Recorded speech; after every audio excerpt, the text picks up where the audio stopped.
আমরা বড় যুদ্ধাবস্থার ভিতরে আছি। উনি জুন মাসের 30 তারিখের পরে একদিনও থাকবেন না। পার্টির যে লিডাররা তারা প্রফেসর ইউনূসকে সমর্থন জানিয়েছেন, তার রিফর্ম, তার বিচার, এবং আমরা যে রিফর্ম করছি, আমরা যে বিচারের কার্যক্রম শুরু করেছি, এবং আমরা যে নির্বাচনের জন্য যে কাজ করছি সেইটার জন্য তারা তাদের সম্পূর্ণ সমর্থন জানিয়েছেন।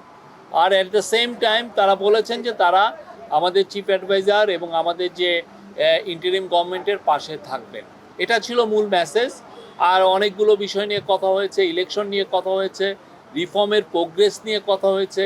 ইলেকশন নিয়ে কেউ স্যার আবারও জানিয়েছেন যে তিনি ইলেকশন ডিসেম্বর থেকে জুনের মধ্যে করবেন এবং 30 জুনের ওই পারে যাবে না, ইলেকশনটা 30 জুনের মধ্যে হবে, উনি আবারও জানিয়েছেন এবং এতে সবাই সন্তোষ প্রকাশ করেছেন। এই ছিল আজকের মূল মিটিংয়ের খুবই আমি সংক্ষিপ্ত সার যদি বলি, এইটাই ছিল মেন। আর স্যার তার ভাষণে দুইটা গ্রুপের সাথে ইন্টারাকশনের সময় কিছু কথা বলেছেন। তার মধ্যে আমি প্রফেসর ইউনূসকে কোট করছি, উনি যেটা বলেছেন, আমরা বড় যুদ্ধাবস্থার ভিতরে আছি। আওয়ামী লীগের কার্যক্রম নিষিদ্ধ হওয়ার পরে ডিস্টাবিলাইজ করার জন্য যত রকমভাবে পারে চেষ্টা করছে। এটা থেকে আমাদের রক্ষা করতে হবে। তারা কিছুতেই মেনে নিতে পারছে না।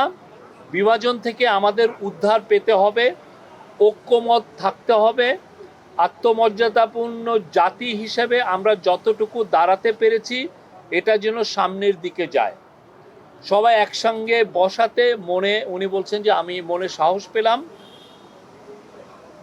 সুষ্ঠু নির্বাচন করতে না পারলে আমি অপরাধী অনুভব করব। আর তারপরে বলেছেন যে মহাসুযোগ পেয়েছি অভ্যুত্থানের কারণে।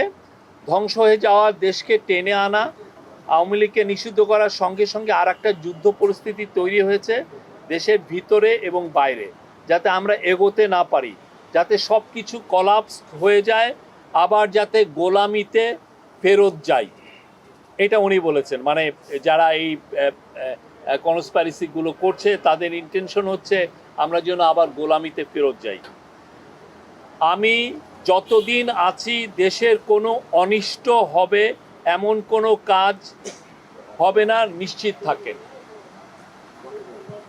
আমি যতদিন আছি দেশের কোনো অনিষ্ট হবে এমন কোনো কাজ আমাকে দিয়ে হবে না, নিশ্চিত থাকেন।